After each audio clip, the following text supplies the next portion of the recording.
La dernière partie de l'émission, on va parler maintenant du Togo. Gilles-Christ Olympio, nommé chef de file de l'opposition. Gilles-Christ Olympio, c'est cet emblématique leader de l'opposition qui avait mené la vie dure à l'ancien président, le général Gnassingbé Yadma, avant de rentrer dans une alliance avec son successeur Faure Gnassingbé. À l'issue des dernières élections législatives du 20 décembre 2018, son parti, l'Union des forces de changement, est arrivé devant les partis d'opposition qui ont concouru avec 7 députés. Et le jeudi dernier, son décret de reconnaissance de chef de file de l'opposition lui a été remis. Jérôme Sossou, ce n'est que justice. Mais je ne sais pas s'il faut dire que M. Gilles-Christ Olympio va finalement pousser un look de soulagement. Ou je ne sais pas, mais ce que je sais, c'est que M. Gilles-Christ Olympio est rentré dans ses droits. D'autant plus que son parti constitue la plus forte de l'opposition aujourd'hui, avec 7 députés à l'Assemblée nationale. Et donc, c'est de bonne guerre. Maintenant, je ne sais pas que lui-même va se mettre devant la scène, il va choisir un dauphin ou quelqu'un pour, vu son âge. Il a 82 ans. 82 ans. Je ne sais pas qui serait encore beaucoup plus actif à faire ce travail comme il le faisait contre le général Iyadema. Mais ce qui est sûr, c'est que un chef de file de l'opposition, en tout cas, ce n'est pas une fleur d'ornement.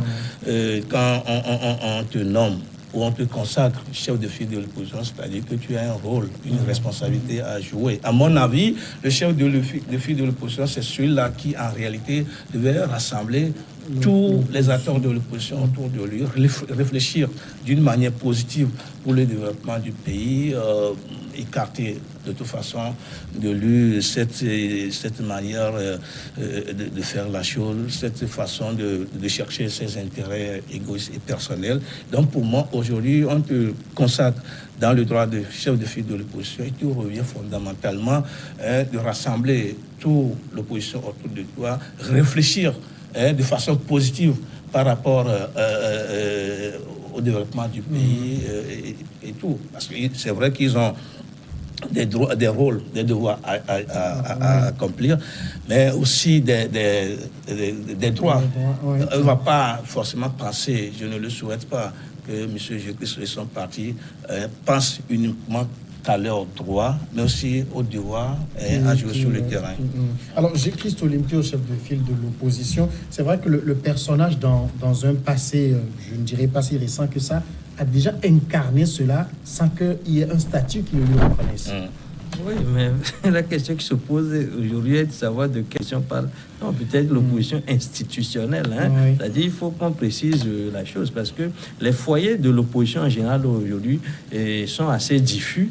Et lorsque nous parlons de l'opposition en général, vous savez très bien que, comme Jean-Pierre Fabre l'a été d'ailleurs, il a été nommé selon la charte des partis de l'opposition. Chef de file de l'opposition. C'est pareil avec Gilles-Christ Olympio, du moment où il se réclame de l'opposition et dispose au sein de l'Assemblée le plus grand nombre de députés par rapport aux autres forces de l'opposition. J'estime qu'il y a d'autres forces de l'opposition dans l'Assemblée. À partir de ce moment-là, cette opposition-là représente une opposition institutionnelle. Mais je crois qu'en général, les foyers de l'opposition sont diffus. De toute façon, c'est pareil aussi pour les partisans de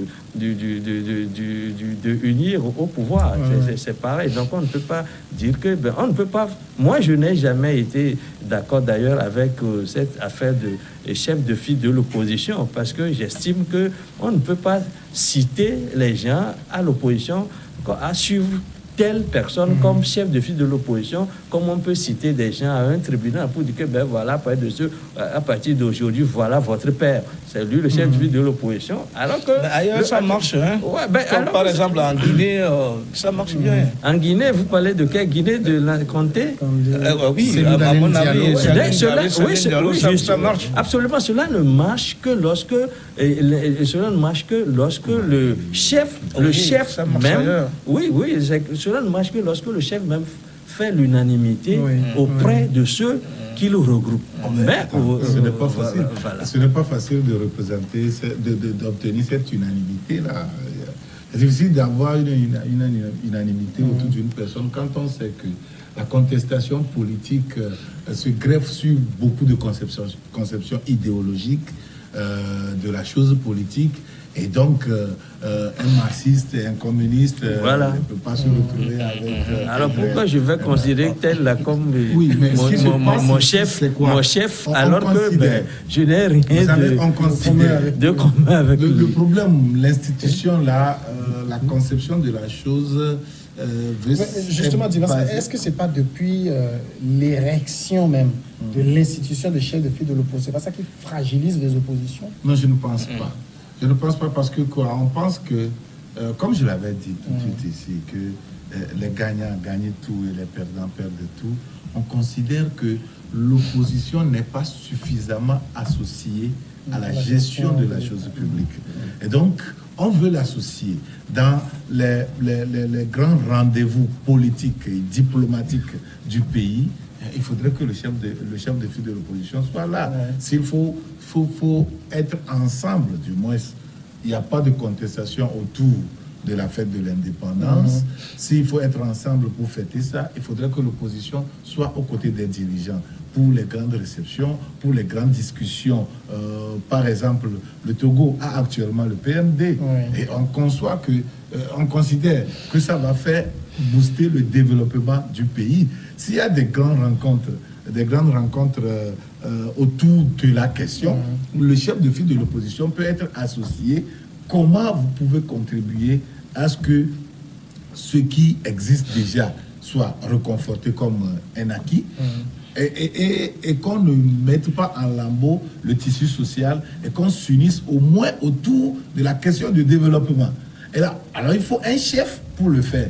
On ne peut pas aller choisir tous ceux qui créent au jour le jour les partis politiques pour les amener. Mais c'est quand même difficile à les mettre dans un seul créneau, mais on est arrivé quand même par la force des choses à dire que, bon, si vous vous battez et que par la force des choses, vous vous retrouvez avec un grand nombre, le plus grand nombre de députés au sein de l'opposition au Parlement, vous incarnez naturellement absolument. Je voudrais dire ceci rapidement pour passer la parole à mon frère Jérôme. C'est que, justement, moi, je m'interroge un peu sur l'appellation de la chose. Le chef de file de l'opposition. Oui, sur l'appellation. En tant que ce poste-là, en tant qu'institution, j'adhère pleinement à ce que Dimas vient de dire. Mais de quelle façon peut-on désigner ce poste-là pour... Qui signifie clairement le contenu qu'il revendique. Est-ce que c'est le chef de file de l'opposition ou de l'opposition parlementaire ou je ne sais pas. Moi, sinon, la fonction telle que Dimas l'a définie, j'adhère pleinement à cette définition parce qu'il faut que ceux qui incarnent la contestation quand même figurent dans la visibilité de ce qui concerne la politique. Et c'est ce qu'une certaine opposition a manqué de faire parce qu'en estimant que lorsqu'on fait ceci, le jeu du parti, etc. Au niveau puisque Gilles Christ Olympio, c'est le leader de l'Union des forces de changement, le statut même d'opposition de ce parti, vous vous rappelez, le débat a été longtemps remis en cause. Oui, mais tout le monde tire le drap vers lui. Et donc, moi, j'aurais souhaité qu'on dépasse tous ces débats-là. Avant d'être même au Parlement, il faut être de l'opposition, si on prend les choses telles qu'elles sont aujourd'hui. Maintenant, dire que quelqu'un est devenu chef de file de l'opposition, le travail se fait sur le terrain. Faites le travail, vous avez le plus grand nombre de députés, vous devenez automatiquement un chef de file de l'opposition. Maintenant, des gens, c'est cette question de leadership qui fait que des gens ne s'aiment pas du tout. Des gens font tellement de calculs, donnent de coups, font de calculs politiciens de telle manière qu'ils oublient ce qu'on appelle même la nation. Et si aujourd'hui, tout ce qu'on appelle opposition, elle est diverse aujourd'hui, elle est plurielle d'ailleurs. Et si tout le monde voudrait mettre la nation devant, cette question de chef de file de l'opposition, est-ce qu'ils vont rester ensemble? Le problème ne se posera pas du tout. Voilà. C'est parce que des gens ne s'aiment pas. Je suis convaincu autour de ce plateau que aujourd'hui chef de file de l'opposition ne plaira pas à beaucoup de personnes. Beaucoup de personnes. Et Gilles ne va même pas oser de m'attendre la main à ses amis d'hier. De l'ANC. Non, mais je parle de toute l'opposition. Je parle de toute l'opposition. Mais jusqu'à hier, on n'a jamais considéré. Moi-même, je suis dedans. Je n'ai jamais considéré l'UFC comme parti de l'opposition, d'autant plus qu'il partage le gouvernement avec le parti au pouvoir. Il a des préfets, il a des ministres, il a tout. Et donc, on ne peut pas gérer en même temps le pays et dire qu'on est de l'opposition. Ça ne s'attend pas du tout bien. Donc, ça ne s'attend pas du tout. Le bon sens n'aurait pas accepté ce genre de trucs. C'est pour ça que moi, on peut le comprendre. C'est-à-dire, on peut le comprendre. Parce que je voudrais dire, je voudrais dire ceci justement. C'est que, au nom de la nation, oui, je vais le dire, tu vas avoir la parole. Au nom de la nation, les gens peuvent se mettre ensemble autour des tâches. Des tâches.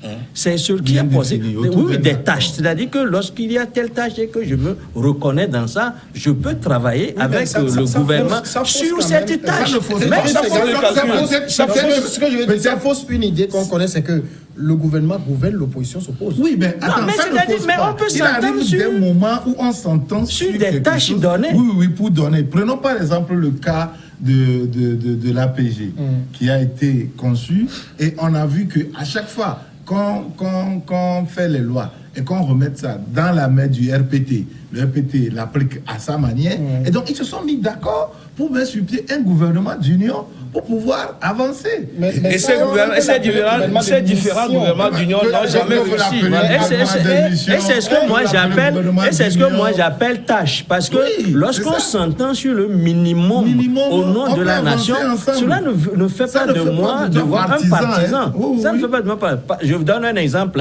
Aujourd'hui, par exemple, en France, il y a le Sarkozy. Hier, Sarkozy et Macron, ils se sont retrouvés. Actuellement, ils s'entendent très bien. Non, alors que récemment, il n'y a pas plus français que Sarkozy pour parler mal de Macron. Mais à un moment donné, lorsque Sarkozy s'est rendu compte qu'avec telle célébration, il faut apporter sa voix, son soutien à Macron, il n'y hésite pas. Ça, c'est au nom de la nation. Et je crois que c'est valable même aussi. Mais cette comparaison-là n'est pas réelle. Non, c'est valable. Dans ce qui se passe actuellement. C'est valable même aussi pour l'opposition, que les opposants, les partis peuvent être diffus, mais ils peuvent s'entendre seulement sur des tâches. La France, c'est à 6 000 km de nous.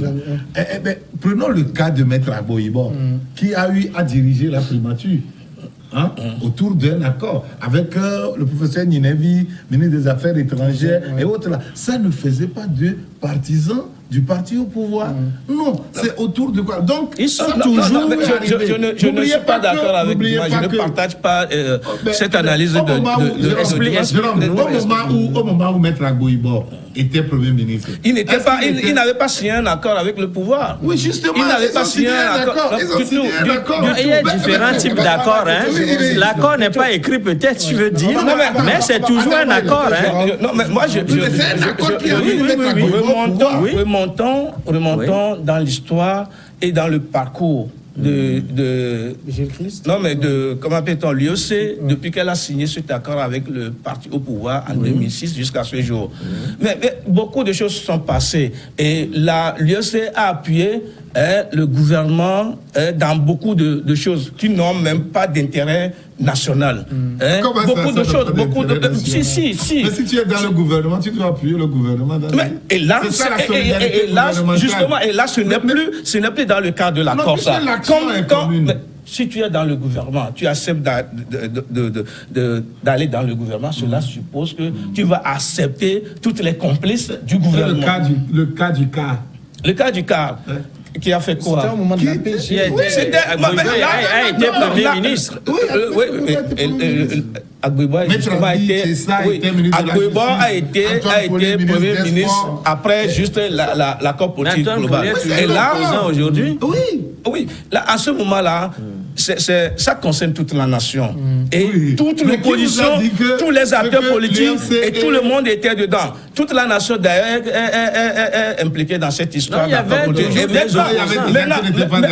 parce qu'il y avait à l'époque, l'UFC n'était pas inscrit dans ce gouvernement. Il n'avait pas participé au gouvernement. Justement, l'UFC n'était pas d'accord. Parce que tu as dit que ça concerne tout le monde. Et je te donne un exemple. C'est parce que l'UFC, c'est parce qu'il y a leadership entre le CAR et l'UFC. Et l'UFC ne voulait jamais voir le CAR diriger la primature. Et c'était ça, c'était même pas. Ça remet en cause leur participation au gouvernement. Et maintenant, quand ils sont dans le gouvernement, est-ce que ça fait deux partisans? On va pas comparer d'après l'accord politique global et ce que l'UFC et le parti au pouvoir, le RPT avait fait dans le passé. C'est deux cas, c'est deux choses complètement différentes. Moi, je voudrais deux choses complètement différentes. Tu peux me donner la parole. Oui, c'est-à-dire, je voudrais dire que, vous savez, lorsqu'on parle d'opposition ou de partisans, etc., vous savez que récemment, il y a quelques mois, il y a eu une sortie, une saillie, je dois dire même, de Jésus-Christ Olympio qui demandait à fort au président de la République. On ne peut pas croire à ça. Par exemple, on ne peut jamais croire à ça. C'est du factuel. Attends, c'est du factuel. Je suis d'accord, mais c'est de attention. Non, je voudrais dire ceci. Lorsque tu vas aller, par exemple, devant une foule pour appeler, par exemple, à voter pour telle personne, alors que tu dis que c'est de l'hypocrisie, il y aura toujours des gens qui, pour te croire, alors que tu dis que il y aura des gens. Donc, prenons les gens au mot. Voilà, oui. Ça, c'est du factuel. Il y a des gens qui sont ailleurs qui vont dire que, mais moi, je ne sais pas s'il est sincère ou non. À l'époque, peut-être que les gens lui demandaient de tirer les conséquences. On ne peut pas mesurer la sincérité. Absolument. Donc, il y a toujours une place pour le tout. En tout cas, ce qui est un autre factuel, c'est que depuis que l'Union des forces de changement est au Parlement avec 7 députés, elle a quitté le gouvernement. Elle a quitté le gouvernement. Oui. C'est tout à fait normal. Ça serait contradictoire. On ne peut pas être. Non, c'est pas contradictoire. Ça serait contradictoire. On ne peut pas être surtout chef de file de l'opposition, incarner les revendications de l'opposition et en même temps figurer dans le gouvernement. Je voudrais ajouter ceci. Cela même confirme la chose. Parce que aujourd'hui, peut-être que. Il n'y a plus d'accord. Ils ont considéré que naturellement, cet accord a pris fin. Voilà. Même si la. Voilà. Parce que maintenant. Naturellement, non. Maintenant, attends. Maintenant, l'UFC ne participe plus au gouvernement. C'est-à-dire, à l'instant T où nous parlons, le statut de l'UFC, c'est que l'UFC est dans la plénitude d'un parti de l'opposition. Mais il peut arriver que demain, on passe un nouvel accord qui fasse entrer l'UFC dans le gouvernement. Sans résilier l'autre. Non, je voudrais dire que parfois, il peut arriver qu'au nom de la nation, que les gens, les exigences du terrain, et que c'est comme cela la politique. À un moment donné, lorsque vous trouvez que peut-être que cela arrange les affaires de l'UFC, il peut accepter d'entrer dans un gouvernement, sauver la nation. Oui, quitte même, peut-être qu'il trouve que en faisant ainsi, il va porter un coup à son adversaire qui a peut-être Soro a été ministre de Gbagbo. C'est le premier ministre même de Gbagbo. Mais il n'était pas un partisan. Mais c'est-à-dire, il ne faut pas que nous soyons là à pinailler sur la... On parle de la signature d'accords. Les gens signent des accords. Les gens sont partagés le gouvernement. Ils sont partagés les postes des partisans. Ils ne sont pas devenus pour autant des partisans. Ils ont participé au gouvernement. Comment je voudrais dire? Je salue cette consécration de Gilchrist Olympio en tant que chef de file de l'opposition. C'est la nature même qui a arrangé les choses. Parce que le monsieur a incarné ce leadership naturellement. Pendant plus de 40 ans. Pendant des décennies. Et aujourd'hui, quand les choses ont évolué, les gens, par des manigances politiques, l'ont presque enterré. Mais comme les grands politiciens, c'est des calebasses, ils ne restent jamais sous l'eau, le gars a su rebondir de façon extraordinaire. Il a gagné. Il a gagné. Il a gagné et puis c'est simplement par souci d'être ensemble, de ne pas considérer l'adversaire comme l'ennemi, d'être ensemble et de savoir que le monde est toujours dirigé par les modérés. Des gens parlent de députés. Ils peuvent tout dire, ça c'est la politique. Mais la réalité sur le terrain est là. La réalité, c'est que celui qui incarne le leadership de l'opposition au niveau du Parlement, c'est l'UFC. D'accord. Maintenant, Jérôme, on verra dans la... Je voudrais qu'on dise un mot sur la méthode maintenant. On a vu, le premier à véritablement incarner le statut, c'était Jean-Pierre Fabre. Ouais. On a vu sa méthode. Maintenant, on va voir la méthode Gilles Christ. Mais déjà, avec le temps qu'on a vu Gilles Christ, son parti au gouvernement, on a vu son approche maintenant de la chose politique. Il y aura une différence entre les deux Fabre méthodes. disait que c'était un habit cousu de toutes pièces pour Gilles Christ Olympio, ça ne lui sied pas. Et lui, il a pris. Et maintenant, l'habit est retourné au prophète. Si je peux considérer que c'est une prophétie. De toute façon, moi, je n'ai rien à dire concrètement sur ce sujet-là, ce point tu as beaucoup de choses à dire. C'est quoi alors? Ce qu'il faut dire, c'est que on va voir Gilles Christ dans ses œuvres pour savoir l'apprécier. Tout de suite, là, si je commence par apprécier, peut-être je vais jouer le gong avant même la charrue avant les il a su avoir des passerelles avec le pouvoir, c'est un atout pour lui. Non, mais bien sûr. Parce que c'est quelqu'un qui aujourd'hui peut décrocher son téléphone après le président de la République. Non, ce n'est même pas ça. Ce n'est même pas ça qui est intéressant. Aujourd'hui, M. Gilles Christ peut se taper la main, peut se taper la poitrine en disant que, du moins, il sait comment l'administration togolaise marche, il connaît les secrets, des petits secrets de l'administration, les rouages, et que demain, il peut lui arriver facilement à avoir ce pouvoir. À 82 ans. Non, mais ce n'est pas seulement Gilles Christ lui-même en personne qui va faire. C'est son parti. Il y a des gens dans son parti qui peuvent le remplacer. Aujourd'hui, Gilles Christ ne peut pas nous dire qu'il connaît les rouages de l'administration et qu'il peut avoir une idée juste sur comment on peut arracher le pouvoir et le gérer. Mais aujourd'hui, il peut quand même se donner cette fierté-là. Et c'est ce que l'autre... C'est un parti qui se métamorphose. Oui, je suis d'accord. Qui arrive avec des grands... C'est des jeunes qui arrivent avec de grandes ambitions. Mais c'est ce que... En tout cas, c'est ce que l'opposition classique, l'opposition traditionnelle non, pas n'arrive pas à faire, refuse systématiquement de faire. Il faut préciser. Sinon, il y a partout autour de nous d'ailleurs, quand tu ne fais pas avec le parti au pouvoir, quand tu ne connais pas l'administration, les rois, les sécurités, tu ne peux jamais prétendre prendre le pouvoir. Tu peux faire tout. Et puis, la méthode Gilles Christ, elle va être différente de ce qu'on a connu, chef de file de l'opposition. De toute façon, on l'espère, parce que ce qui nous appelons radicalité, c'est ça le mot, de Fabre en tant que chef de file de l'opposition. Je crois que et mon frère Jérôme l'a dit tout à l'heure, que ce que une certaine opposition n'a pas pu faire, c'est de composer avec les éléments de la nature. Et le président de la République fait partie de cet élément de la nature. Lorsque vous refusez de composer avec ce que nous considérons comme une réalité qui s'impose de fait à tout le monde, je crois que c'est une faute politique. Oui, parce que c'est des éléments réels de la nature, des paramètres avec lesquels il faut compter. Mais lorsque les gens disent que, là, on l'a vu encore la dernière fois, lorsque le chef de l'État a accepté de recevoir une délégation, vous avez constaté ce qui était passé. Ça veut dire que les gens, tous ceux qui étaient mis à l'écart, sont mis à l'écart. Mais ce que je voudrais ajouter, c'est que, comme vous parlez de Gilles Christ en tant que chef de l'opposition, c'est que l'opposition ne se joue pas seulement au Parlement. Maintenant, il y a les autres opposants. On va voir comment Gilles Christ va travailler avec... Il lui revient forcément de composer avec les autres. Voilà. Il est devenu sage. En tant que sage, comment il va appeler les autres opposants? Naturellement, il devait le faire. Les sources de l'opposition diffusent. Il y a les autres partis. Il y a le C7. Voilà, C7.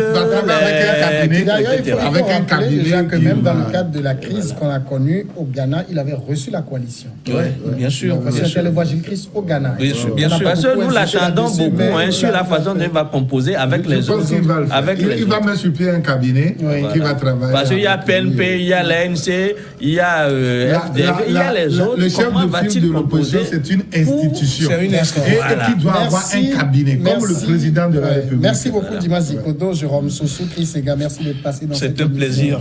C'est un plaisir de partager encore une fois le plateau avec mes aînés de la population. Merci à vous de nous avoir suivis. On est ensemble demain à la même heure sur ce même plateau.